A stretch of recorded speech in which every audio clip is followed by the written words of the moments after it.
और अब बात करते हैं इस वक्त की कोरोना अपडेट की। बीते 24 घंटे में 24,000 से ज़्यादा नए पॉजिटिव केस आने के साथ ही देश में कोरोना मरीजों की संख्या बढ़कर 7,67,000 के ऊपर पहुंच गई है। इस बीच स्वास्थ्य मंत्री डॉक्टर हर्षवर्धन की अध्यक्षता में कोरोना पर बनी ग्रुप ऑफ मिनिस्टर्स की बैठक हुई, जिसमें स्वास्थ्य मंत्री ने कहा कि भारत में कम्युनिटी स्प्रेड नहीं हो रहा है।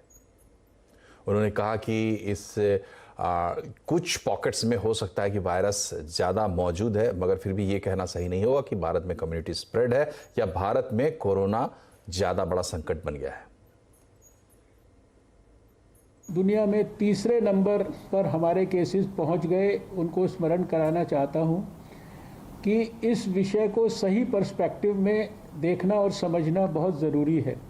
दुनिया में हम दूसरे नंबर के मुल्क हैं जिसकी सबसे ज़्यादा आबादी है, और आज भी हमारे देश में जो केसेस पर मिलियन अभी तक हुए हैं वो 538 हैं, और सारे दुनिया का जो एवरेज है वो 1453 है। हमारे आज के इस डिस्कशन में इस बात पर भी चर्चा हुई और एक्सपर्ट्स की तरफ से दोबारा से ये बताया गया कि भारत में आज तक कोई कम्युनिटी ट्रांसमिशन किसी भी प्रकार का नहीं हुआ है। और अब लेते हैं इस वक्त की कोरोना से जुड़े अपडेट। हमारी संवाददाता दीपाली नंदा हमसे जुड़ गए हैं। दीपाली, बताइए इस वक्त की बड़ी खबरें क्या हैं? देखिए मनोज जी, सबसे बड़ी खबर यही है कि हर दिन रिकॉर्ड तोड़ मामले कोरोना के सामने आ रहे हैं। पिछले 24 घंटे की बात करें तो करीब 25,000 नए मरीज देश भर में मिले हैं, और अब देश में कुल मरीजों की संख्या 7,60,000 का आंकड़ा पार कर चुकी है। 21,129 लोगों की मौत अब तक देश में हुई है। वहीं स्वास्थ्य मंत्रालय की तरफ से आज जो आंकड़ा जारी किया गया है उसके मुताबिक देश के 9 राज्य हैं जहां से 90% मरीज कोरोना के आ रहे हैं, यानी कि जो कुल संख्या है उसमें से 90% हिस्सा महाराष्ट्र, दिल्ली, गुजरात, पश्चिम बंगाल, कर्नाटक और आंध्र प्रदेश जैसे राज्यों से आ रहा है। हालांकि स्वास्थ्य मंत्रालय का ये कहना है कि रिकवरी रेट काफ़ी तेज़ी से सुधरता हुआ दिखाई दे रहा है। इस वक्त की अगर रिकवरी रेट की बात करें तो 62% के पार ये पहुंच गया है। यहाँ पर एक अहम अपडेट मैं देना चाहूँगी। जिस तरह से हमने अपने दर्शकों को बताया कि आज स्वास्थ्य मंत्री डॉक्टर हर्षवर्धन की अध्यक्षता में 18वीं ग्रुप ऑफ मिनिस्टर्स की बैठक की गई। ये ग्रुप ऑफ मिनिस्टर्स को देश में कोरोना की रोकथाम किस तरह से की जाए उसके लिए प्रधानमंत्री नरेंद्र मोदी की तरफ से ही बनाया गया था। आज जो बैठक की गई जिसमें वरिष्ठ मंत्री और अधिकारी दोनों शामिल थे, उसमें जायज़ा लिया गया कि देश में जो मेडिकल इक्विपमेंट्स है, मेडिकल इंफ्रास्ट्रक्चर है, उसका कितना स्टॉक अवेलेबल है। खासतौर पर HCQ टैबलेट की बात करें तो देश कितना इंपोर्ट कर रहा है और कितना देश में मौजूद है।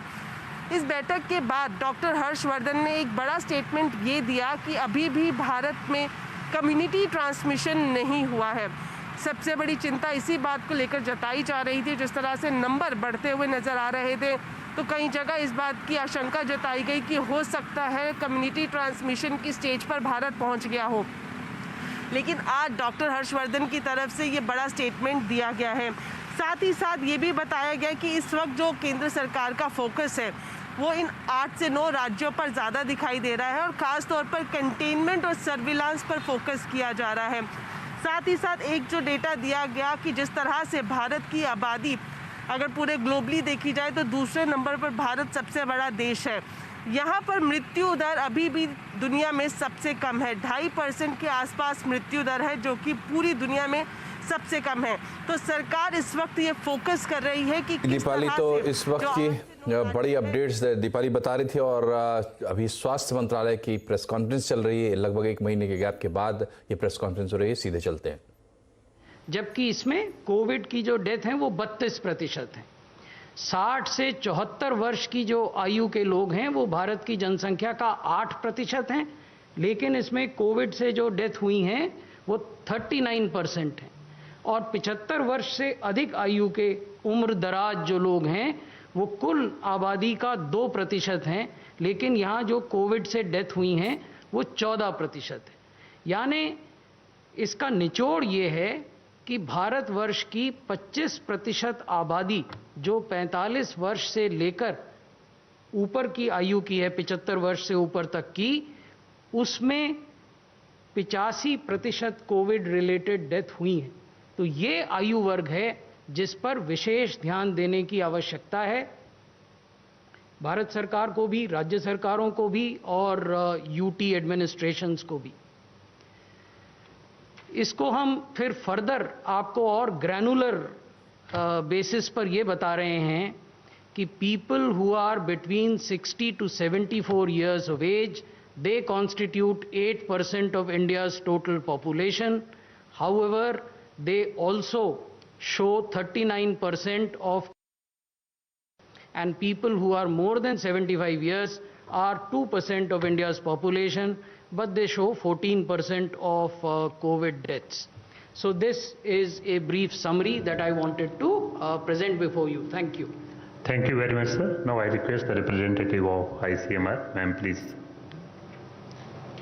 So ICMR has been continuing its efforts to ramp up the testing capacity in the country and also making testing available at even the lower levels, the district level, and increasing the outreach of testing to the best of its capacity. In addition to the RT-PCR test, we have deployed the TrueNat and CBNat based testing also. And moving a step forward, very recently ICMR also has validated and approved the use of a rapid antigen point of care test, which is now validated, recommended for use, and is also being used now in the containment zones of various states as well as in the hospitals. So with this, we really hope to follow the approach of test, track and treat, because if we take this testing to the grassroots level, the number of individuals, infected individuals, mild symptomatic or even asymptomatic individuals that you'll be able to catch really increases. And